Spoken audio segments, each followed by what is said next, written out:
Yo no soy tonto, me hacen pasar como tonto a mí. ¿Qué te pareció a vos? Y lo que yo te puedo ver en la expulsión de Cano, a Cano le pisaron y a Cano le echaron. Después una falta ya en el costado, creo que el lateral izquierdo sobre Cabrera.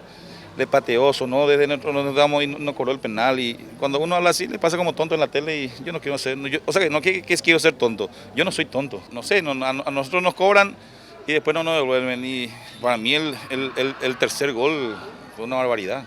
Una impotencia por los jugadores, eso es lo que sentimos, pero somos tontos también en ese aspecto porque hablamos bien con los jugadores que ni le miren al arbitraje y lastimosamente a veces en la cancha uno se va del partido por la injusticia, pero tenemos que nosotros revertir esto. Guaraní fue justo ganador porque jugó mejor, jugó muy bien, fue contundente arriba, así que el mérito de Guaraní porque ganó.